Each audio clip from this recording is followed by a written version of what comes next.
What's up, Dragon Brood? So today was interesting. We woke up, saw people on Twitter upset, confused, complaining, and it was kind of like, what's going on? Turns out, Wizards of the Coast has decided today to end the Magic Pro League and the Rivals League. That's news. Now, I think there's a question of what all it means. Where are we going in the future?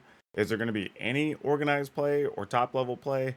Like, how are we going to get back to what people really like or dislike? I mean, there's so many questions, and I think there's a lot of, I don't know, just conjecture being put into these announcements, and I don't think we've really made a clear picture yet of everything. But the least I want to do is at least go over the announcement with you and discuss it.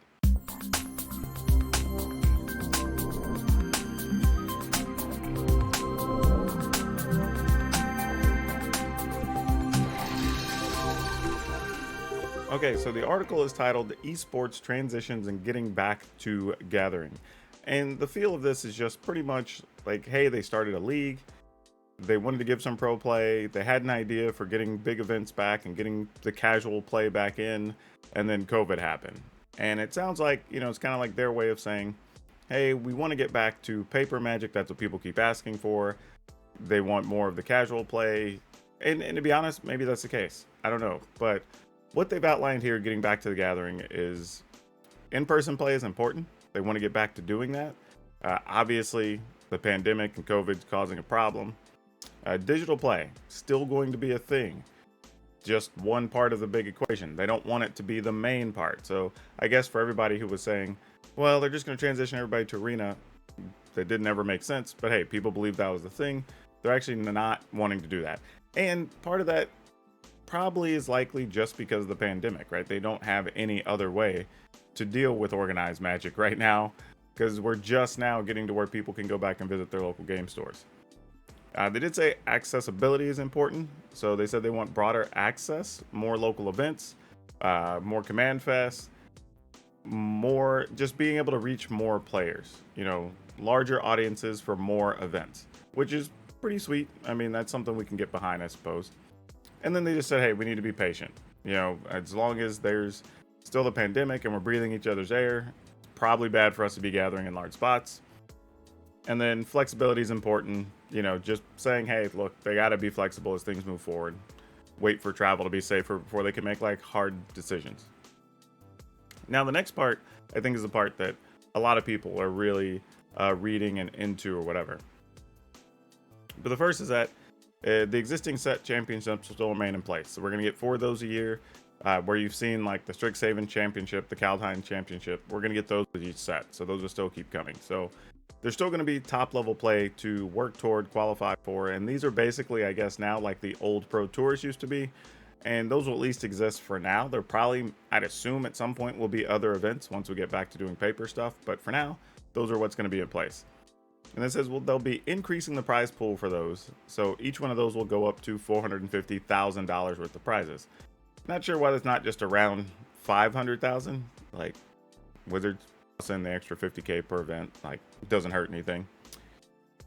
League weekends and gauntlets will not be run, so you're not going to see those anymore.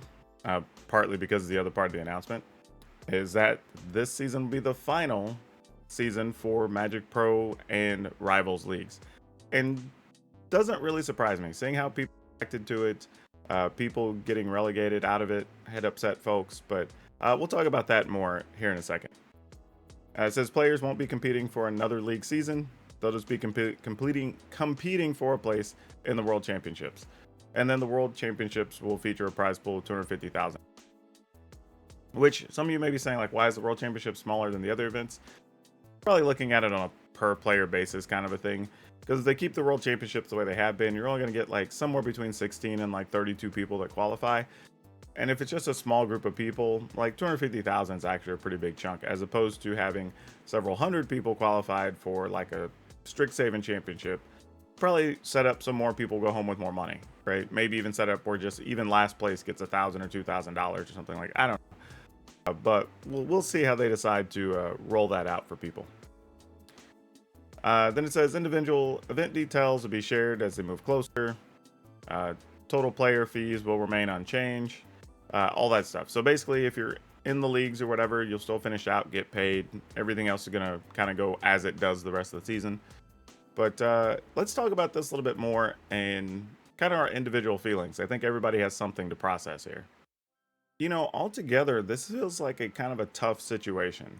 I think for both players and for Wizards. And it is fair that they brought up the pandemic because I do think COVID caused some problems for a lot of stuff that they had in place. And we never got to see it to realization, from the player expectations to Wizards expectations. I mean, you never really got to see how they were going to fully blend paper and arena to this paid pro setup.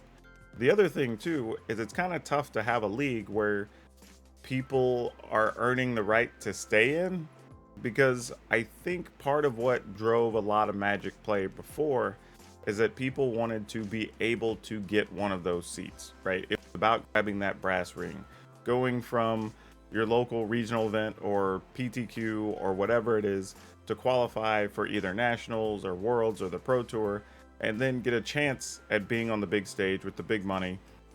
And, maybe getting on the gravy train, as they said. You get enough pro points and you're qualified for the next one. And then you get to try again, and then you're qualified for the next one. And I think once we went to the pro system where we had people paid for yearly contracts, and you can't really just get in until like once per year, effectively, that sort of pushed players away. And I don't know if players truly understood what they were asking for or not at each stage of the process.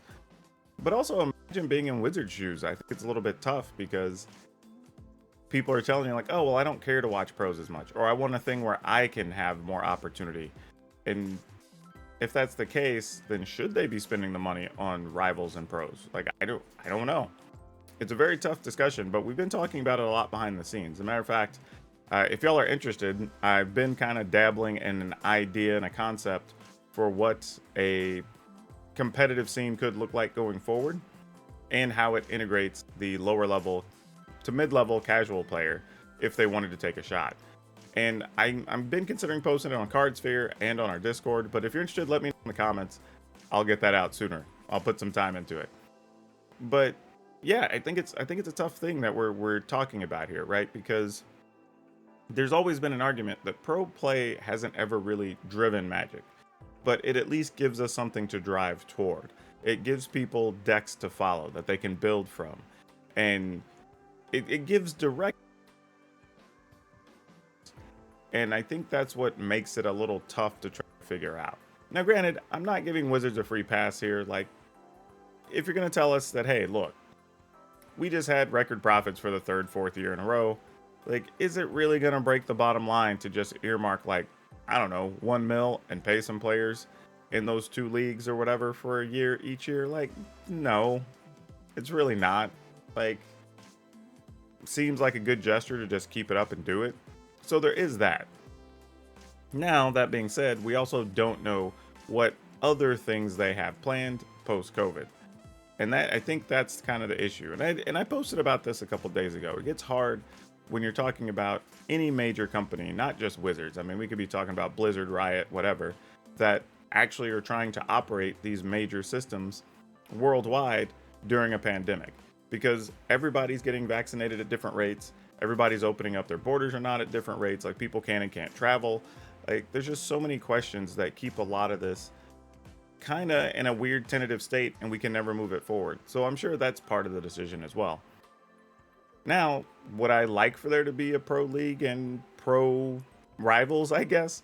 Like, I don't think there's anything wrong with it. I think it's something fun to have there, something to talk about. I feel bad for the players. I mean, at least you get to finish the season and there's still something to play for, but yeah, that's a little tough, right? You plan on this thing being there, especially if you were in the top couple and you knew you were going to be able to be in those leagues regardless. You already secured your spot. But outside of those folks, yeah, I guess there was a chance you weren't going to have it anyway. But yeah, it's a really tough announcement. Like I said, it's one of those things kind of surprised to wake up to, but I don't know. I think we should talk about it more and look at what could be coming in the future. Also, let's not forget that there were already groups like Star City that were running their own events, which may open that up a bit more too. This gives a little bit more leeway to people to run their own regional events, or even now their own online circuits or whatever it is they want to do. So there is an opportunity still there if people want to be professional Magic players. It just won't be on a contract. But y'all let me know in the comments below what you think, or if you want to discuss this in more detail, hop over to the Discord. I'm sure this is going to be a topic of conversation for a few days. And if you haven't, please remember to like this video, hit the subscribe button, hit that notification bell, because that'll really help me out, especially as we're getting so close to hitting 1 million views here on the channel, which is super fantastic, and I thank you. But that's all I have for you for now.